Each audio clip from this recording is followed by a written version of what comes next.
Exiled among stars. The void of space stretched before Captain Ilara Frost as she stood on the observation deck of the UES Horizon, Earth's flagship diplomatic vessel.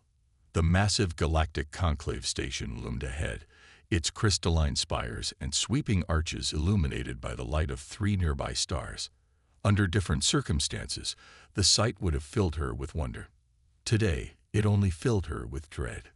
"Captain, the Conclave representatives are ready to receive us," Commander Vega said, his voice tight with tension. "All 17 elder races are present." Ilara's jaw tightened. Only 17. There are 43 species in the Conclave. The others abstained from voting, Vega replied. The decision has already been made. The Horizon had been dispatched as humanity's final diplomatic effort after 6 months of escalating tensions with the Galactic Conclave. Humanity's rapid advancement over the past 3 decades had alarmed the elder races. Humans had progressed from primitive chemical rockets to developing their own version of quantum displacement travel in just 60 years, a pace unprecedented in galactic history. As Ilara entered the Grand Chamber, silence fell immediately. The alien delegates, ranging from the towering crystalline Tridarians to the vapor-formed Nebulans, watched her with a mixture of fear, curiosity, and disdain. At the center of the chamber, High Arbiter Calvosh of the Zentari Dominion sat on an elevated platform, his 6 eyes blinking in sequence. "Captain Frost of Earth," Calvosh intoned, his translator making his voice sound unnaturally flat. "You stand before this conclave as the representative of humanity." Ilara stepped forward. "I do, Arbiter. I come seeking peaceful resolution to." "The conclave has reached its decision," Calvosh interrupted. "There will be no further deliberation." A holographic document materialized in the air before Ilara. As her eyes scanned the text, her blood ran cold. "This is," she began, her voice faltering. "The Exile Decree," Calvosh confirmed. "Humanity has progressed too rapidly, developing technologies that threaten galactic stability. Your species has refused to abide by the measured advancement protocols established by the founders of this conclave. Therefore, by majority vote, Earth and all human territories are hereby excised from galactic society." Ilara's hands clenched into fists. "Arbiter, this is unconscionable. You're cutting off trade routes, communication channels, and declaring all human territories restricted zones. This will devastate our colonies. Millions could die." "Your concerns have been noted," a Nebulan representative whispered, its gaseous form swirling with agitation. "But the Conclave has determined that humanity represents an existential threat. Your species advances too quickly, adapts too readily. The pattern recognition capabilities of the human brain make you unpredictable." Ilara looked around the chamber, searching for any sign of sympathy or hesitation. She found none. "You should know," she said finally, her voice calm despite the fury building inside her, "that humanity has survived isolation before. We survived our own wars, our own disasters. If you think exile will break us, you don't understand humans at all." As Ilara turned to leave, Calvosh called after her. "Captain Frost, the Conclave has permitted a grace period of 20 standard cycles for all human vessels to return to your territories. After that, any human ship found in Conclave space will be considered hostile and dealt with accordingly." Back aboard the Horizon, Ilara assembled her senior staff in the briefing room. The mood was somber as she relayed the Conclave's decision. "So that's it?" Lieutenant Torres, their tactical officer, asked. "They're just cutting us off from the rest of the galaxy." "Not just cutting us off," Commander Vega clarified, "but actively blockading our systems. The decree authorizes military enforcement." Ilara activated the ship's secure communications array. "Priority Alpha transmission to Earth Command," Captain Frost reporting. Within moments, the stern face of Admiral Weichen appeared on screen. "Captain, I take it the negotiations failed." "Worse than failed, Admiral. The Conclave has issued an exile decree. They're severing all ties with humanity and establishing a military blockade around our territories. Admiral Chen closed his eyes briefly. When he opened them, they were filled with grim determination. We anticipated this might happen, Captain. That's why we have contingency Prometheus in place. Return to Earth immediately, but make a detour to the Proxima outpost first. Proxima. But that's one of our oldest research facilities. Exactly. And it houses something the Conclave doesn't know about. Something that might just be our salvation. The journey to Proxima Centauri took 3 days at maximum quantum displacement. When they arrived, Ilara was surprised to find the small research station humming with activity. Dr. Maya Rivera, the station's director, greeted Ilara personally when she docked. "Captain Frost, we've been expecting you," Dr. Rivera said, leading Ilara through a series of security checkpoints. "Admiral Chen informed us you'd be coming. What exactly am I here to see, Doctor?" Dr. Rivera's eyes gleamed with excitement. "Something we discovered in the ruins on Proxima B nearly 8 years ago. We've kept it completely off the official records." They entered a massive laboratory where dozens of scientists worked around a central containment chamber. Inside the chamber, suspended in a gravitational field, was what appeared to be a large obsidian sphere covered in intricate, flowing patterns that seemed to shift and change as Ilara watched. "We call it the Nexus," Dr. Rivera explained. "It's an artifact from a civilization that predates even the oldest conclave species. We believe they were called the Precursors." Ilara approached the chamber cautiously. "What does it do?" "It's a database and a key." Dr. Rivera activated a console, and holographic displays lit up around them. "It contains technological information beyond anything we've seen, even from the most advanced conclave races. But more importantly, it's given us insight into something the conclave has been hiding for millennia." The holographic display shifted to show a vast network of what looked like wormholes connecting different points across the galaxy. "The Precursor Gate Network," Dr. Rivera said. "The Conclave didn't build their quantum displacement technology. They discovered it. They've been restricting access, controlling who can use it, and keeping the most advanced functions to themselves." Ilara's mind raced with the implications. If we could access this network, we could bypass their blockade entirely, Dr. Rivera finished. "But there's more. The data suggests that humans have a unique neural pattern, something the Precursors themselves possessed. We can interface with their technology in ways the conclave species cannot." 2 weeks later, Ilara stood in Earth's orbital defense headquarters alongside military and civilian leaders from across human space. Admiral Chen had assembled them all for what he called humanity's response to Exile. "The Conclave believes they've contained us," Admiral Chen addressed the gathered leaders. "They expect us to wither away in isolation, or perhaps to beg for readmission on their terms. They dramatically underestimated humanity's capacity to adapt." He activated a holographic display showing a new class of ship, sleeker and more advanced than anything in Earth's existing fleet. "This is the Phoenix class," Chen continued. "Incorporating what we've learned from the Precursor Nexus, these vessels can access points in the ancient gate network that the Conclave doesn't even know exist. While they're watching our known territories, we'll be building our strength right under their noses." Over the next year, humanity threw itself into what became known as the Ascension Initiative. The Nexus data allowed for revolutionary advancements in propulsion, energy generation, and quantum communications. Earth's manufacturing capabilities were retooled to produce the new fleet in secret underground facilities across the solar system and hidden colonies.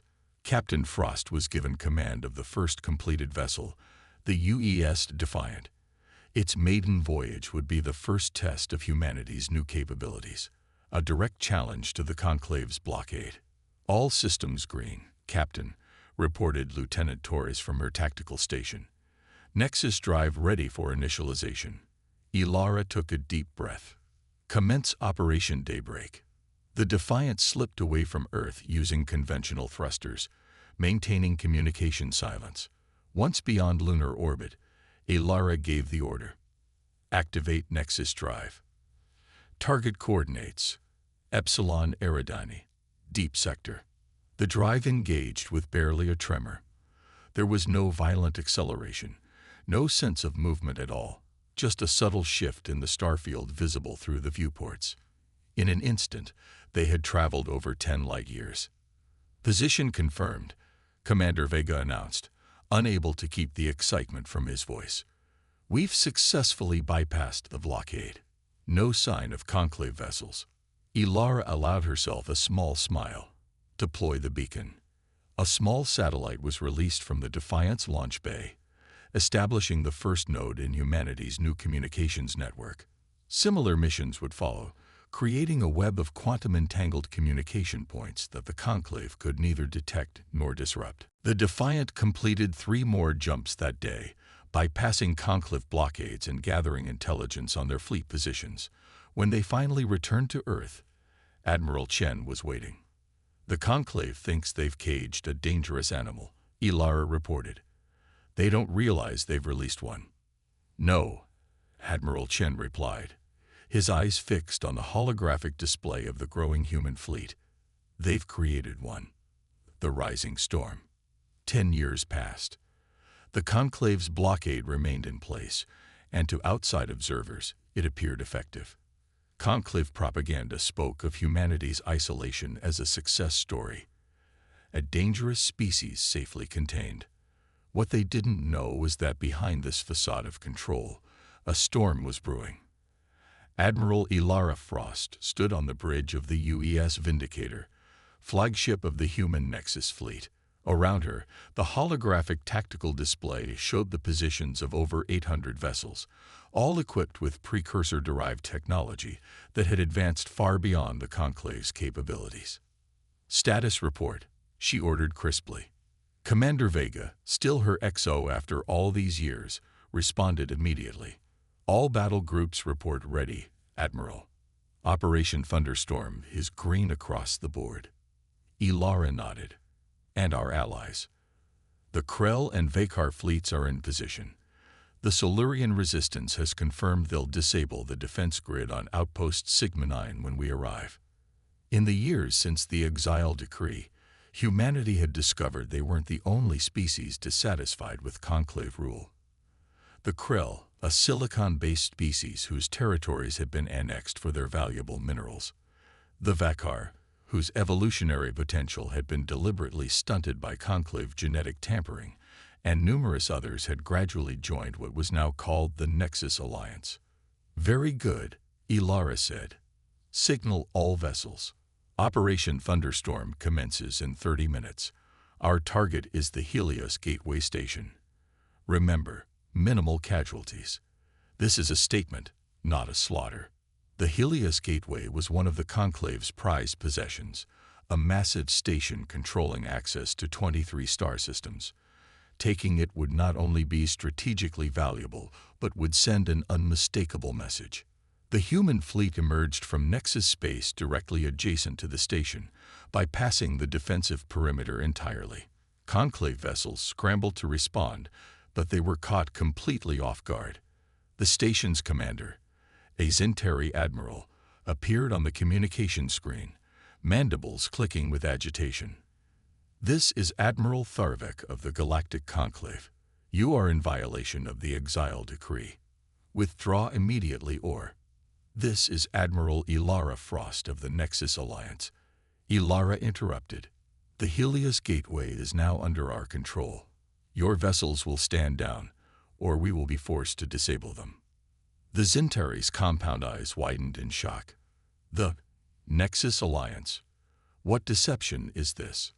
No deception, Admiral. Merely the consequence of your Conclave's arrogance. You cast us out, thinking we would wither and die. Instead, we have thrived, and we are not alone. As if on cue, Krell and Vakar vessels decloaked around the station's perimeter, completely surrounding the Conclave forces. You have 2 options, Ilara continued. Order your ships to stand down and evacuate the station peacefully, or face defeat. Either way, the Helios Gateway will be ours within the hour. The battle was brief. Most conclave vessels surrendered once they realized they were outmatched. The few that resisted were disabled with precision strikes, their crews evacuated before their life support failed. Within the station's central control hub, Ilara accessed the conclave's secure communication network and broadcast a message across all conclave territories. To the Galactic Conclave and all its member species, 10 years ago, you cast humanity out, declaring us too dangerous to exist among you. Today we return, not as supplicants begging for readmission, but as equals demanding recognition. The Helios Gateway is now the headquarters of the Nexus Alliance, a coalition of species who reject the Conclave's stagnation and control. We do not seek war, but neither will we accept subjugation. The age of the Conclave's unchallenged dominance is over. News of the Helios Gateway's capture spread rapidly across the galaxy. Other suppressed species, emboldened by the Nexus Alliance's success, rose up against Conclave control. Within months, nearly a third of Conclave territory had declared independence or allegiance to the Alliance. The High Council of the Conclave, faced with the most significant challenge to their authority in millennia, called an emergency session. For the first time in Conclave history, they invited representatives of the Exile species to attend. Ilara, now both an admiral and the diplomatic representative of the Nexus Alliance, stood once again in the Grand Chamber where the Exile decree had been issued a decade earlier. This time, however, she did not come as a supplicant. The Conclave acknowledges the changed circumstances, High Arbiter Kalvosh stated carefully. We propose a cessation of hostilities and the establishment of diplomatic relations with the Nexus Alliance. And what of the Exile decree? Ilara asked pointedly. It can be reconsidered, Kalvosh replied, his discomfort evident even through the translator. Not reconsidered. Revoked, Ilara corrected. Along with all similar decrees against other species, the Nexus Alliance will accept nothing less than full recognition and equal status within galactic society. A murmur ran through the chamber as the elder species conferred among themselves. Finally, Kalvosh spoke again. The Conclave is willing to negotiate the terms of integration. However, we must address our concerns about the technology you now possess. The precursor artifacts are dangerous. They have destroyed civilizations before. Ilara's eyes narrowed. So you knew about the precursors all along. You knew what the Nexus was. We knew of their existence. Kalvosh admitted. Their technology was deemed too dangerous for general use. The neural interface capabilities alone could upset the balance of power you've maintained for millennia. Ilara finished. That's what this was always about, wasn't it? Not fear of our advancement, but fear that we might discover the truth about the precursors. A Tridarian representative rose, crystal appendages glittering. The human neural pattern is remarkably similar to the precursor template. Your species can interface with their technology at a level we cannot achieve. The implications are concerning. Concerning because it suggests we might be related to them, Ilara asked, or concerning because it gives us access to power you've been hoarding. Both, the Tridarian admitted. There are theories that the precursors seeded many worlds before their disappearance. Earth may have been one of them. Ilara stood silent for a moment, processing this revelation. Then she stepped forward, addressing the entire chamber. For 10 years, we have built our strength in the shadows. We have formed alliances, advanced our technology, and prepared for this moment. We could continue the conflict, and make no mistake, we would win. But that is not humanity's purpose, nor is it the purpose of the Nexus Alliance. She activated a small device on her wrist, and a holographic display appeared in the center of the chamber, a complex network of interconnected points spanning the entire galaxy. This is the complete precursor gate network, far more extensive than even you realized. We've reactivated nodes that have been dormant for millennia. With this network, we can reach every corner of the galaxy. We can establish trade routes that bypass traditional limitations, enable cultural exchange on an unprecedented scale, and explore regions previously thought inaccessible. And you would share this technology? Kelvosh asked skeptically. With proper safeguards, yes. The precursors didn't disappear because of technological catastrophe. They evolved beyond the need for physical form. Their legacy wasn't meant to be hidden away, but to be built upon. Ilara gestured to the representatives of the Nexus Alliance species who stood with her. We propose a new galactic order, not dominion, but partnership, not stagnation, but growth. The Conclave has maintained stability for thousands of years, and there is value in that. But stability without progress is just another form of death. In the following months, the galaxy underwent its most significant transformation in recorded history. The Exile decree was formally revoked, and in its place, a new galactic charter was established, one that recognized the right of all species to technological and cultural self-determination while establishing frameworks for cooperation and mutual defense. The Precursor Gate network was gradually opened to all member species, revolutionizing travel and commerce. Research into precursor technology was conducted openly, with safeguards to prevent misuse.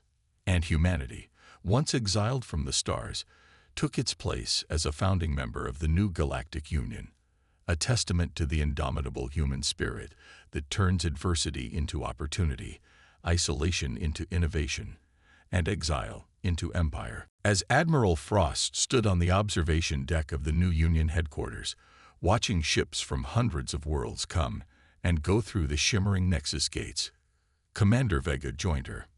10 years ago, they cast us out, thinking we were dangerous, he said quietly. Ilara smiled. They weren't wrong. We were dangerous, just not in the way they thought. To isolation and exile, Vega said, raising a glass in mock toast.